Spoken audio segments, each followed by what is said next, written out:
श्री स्वामी समर्थ. मित्रांनो, अहंकार हा माणसाचा सर्वात मोठा शत्रू आहे. अक्कलकोटमध्ये स्वामी समर्थांच्या दरबारात अशीच एक अद्भुत घटना घडली होती, जिथे स्वामींनी एका अतिशय श्रीमंत व गर्विष्ठ माणसाचा गर्व क्षणात मातीत मिळवला. ती सत्य घटना काय होती आणि स्वामींनी त्याला कसा धडा शिकवला हे जाणून घेण्यासाठी हा व्हिडिओ शेवटपर्यंत नक्की पहा. एकदा अक्कलकोटमध्ये एक खूप मोठा व्यापारी आला. तो प्रचंड श्रीमंत होता, पण त्याला आपल्या संपत्तीचा आणि पैशाचा खूप माज होता. तो स्वामींच्या दर्शनाला आला खरा, पण त्यांच्या मनात स्वामींबद्दल आदर नव्हता, तर फक्त स्वतःचा बडेजाव दाखवायचा होता. तो स्वामींच्या समोर गेला आणि त्याने आपल्या खिशातील हिरे, मोती आणि सोन्याची नाणी स्वामींच्या चरणावर ठेवली.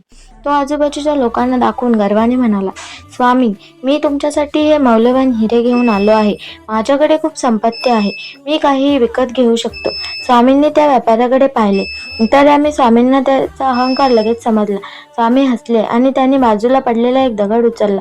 स्वामींनी त्या दगडाला फक्त स्पर्श केला आणि काय आश्चर्य, तो साधा दगड एका क्षणात चमकदार हिऱ्यामध्ये बदलला. स्वामींनी तो हिऱ्यासारखा चमकणारा दगड त्या व्यापाऱ्याच्या समोर फेकला आणि म्हणाला, अरे मूर्खा, निसर्गाने आणि ईश्वराने निर्माण केलेल्या सृष्टीसमोर तुझ्या या पैशांची आणि हिऱ्याची किंमत काय? हा माज कशासाठी?